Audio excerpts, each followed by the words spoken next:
we're good.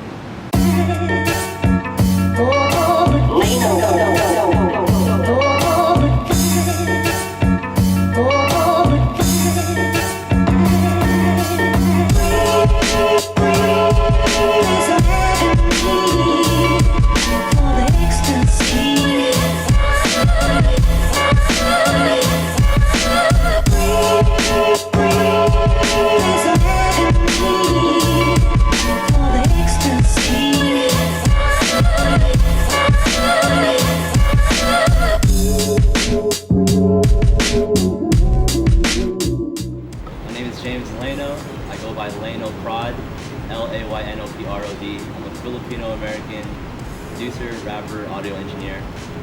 I'm from the San Fernando Valley, California, just like 30 minutes north off the freeway, downtown Los Angeles.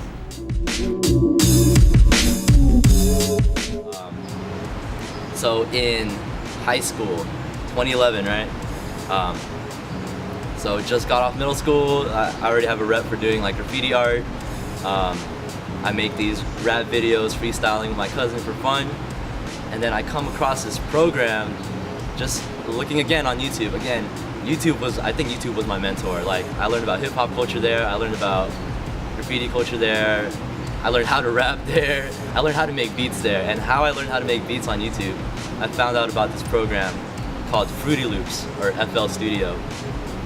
And I got the program, and basically countless hours of watching these YouTube tutorials of how to just make a basic drum beat. And mind you, I don't have any experience of playing instruments, so all of this is just like me just literally like drawing in the drums and plugging in different samples, and that's how like I started making my first beat.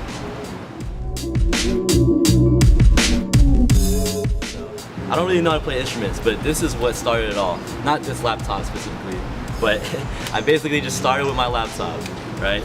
Started with my laptop. And then what I would do is, you see these keyboards here? They can actually be like controls to trigger, they could be MIDI controls, which basically means if I press these, it's gonna trigger a sound to come out of my laptop. So that's how like, just me dragging and dropping samples and me playing out the drum beats literally from my keyboard, like that's how I started.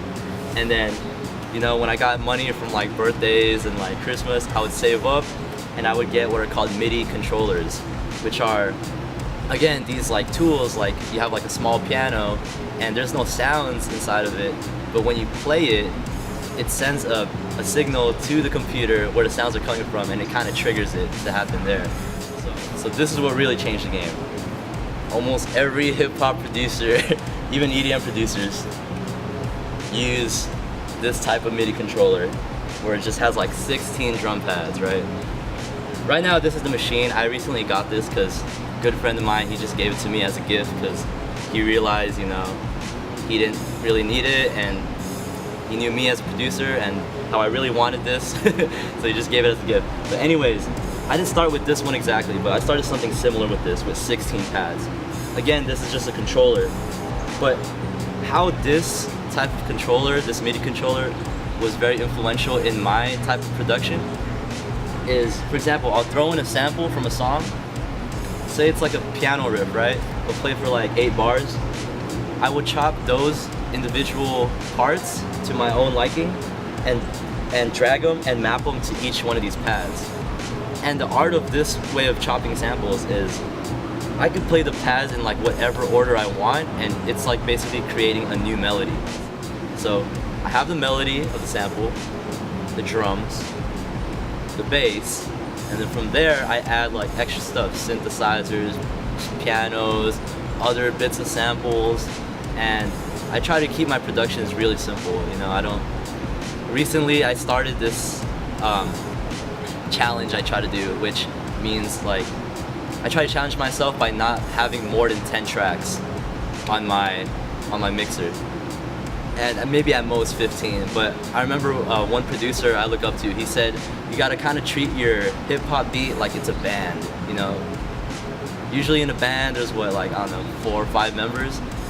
Well, his point is like you gotta be able to hear every element, and I just thought that was cool because it gives more emphasis to each element that I'm adding rather than doing like 40, 50 tracks where you can't even hear like what I'm recording, you know? But layering is good too, but anyways, yeah, that's my process. Right now, okay, so last semester or last fall, I focused a lot on really strengthening my production skills. Just being a producer, marketing myself as a producer, just putting out a bunch of beats, and like I built my catalog from 0 to like 20 plus beats on my website last fall. So I really went ham, like a beat a week, I would do it, right? And then I realized, okay, that really helped me with my craft. And over winter break, my roommate, Johnny, which is also my friend since 9th grade, we're actually the only two that got into USC. Yeah, he raps too, and he wants to put out his first mixtape sometime soon before the school year ends. So over winter break last semester, we literally just stayed here at SC, and I made beats, I helped him write, and yeah, we're just trying to get this mixtape done for him. So that's like, that was my main priority first for this year, is just to continue working on his mixtape. But he's kind of taking his time on that, so that's sometimes on and off. An even higher priority of mine is I recently decided this, I want to put out another instrumental EP. So the first project I ever put out, Mind Body Loops, is a 6-track instrumental EP. I put it out back in 2014 on my 17th birthday, and like till that day, one of the tracks there, Ecstasy, it's like the beat that everybody likes when they hear LaynoProd, right? They really like that song Ecstasy. And I think that project was just dope because, you know, it just really showed my production style. It had cool cover art, and it was mastered by my cousin's boyfriend, who's a recording engineer. It just sounded really nice. And I was very like open and naive to that process. And I think the dark part of like learning more things is that it kind of puts you in a box. And this year I'm trying to be more free and be more like laid back, in the sense that I'm not gonna judge myself for whatever I want to make, right? But also I have to keep my fans into consideration, and that's why I want to put out another instrumental EP, because I feel like I made a lot of beats for my website that I wanted to sell, but I haven't put out original content for my own brand, LaynoProd, and for my own music. So I want to put out another instrumental EP, and I want to release it sometime this spring, with everything, cover art, it being mastered. My third priority is just to collab with other people, whether it's producing a beat for them, whether it's co-producing a beat with them, whether it's rapping on somebody's beat, whether it's getting other rappers to write with me, or getting other rappers to go on my beats, vice versa. I just want to make beats and rap. And I don't have to collab with people that are making hip-hop music. Like, I'm open, I love cross-genre. I just think it's cool if it's done the right way, if it's done authentic, and if people just have fun in the process. That's what I look forward to. And best believe you guys are gonna see more videos on YouTube, because, you know, visuals are key, especially in marketing. And I mean, who wants to see this face?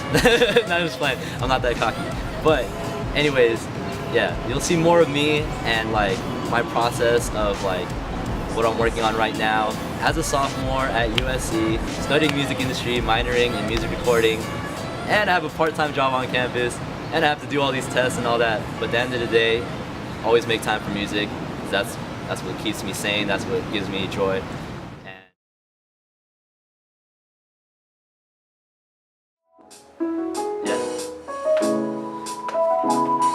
Taking meditation class just to calm my reactions. Taking medication fast, the word of God got the answers. I ain't demonstrating that to lay back and be passive. God got the plan set, it's time to take action. Hey, hey.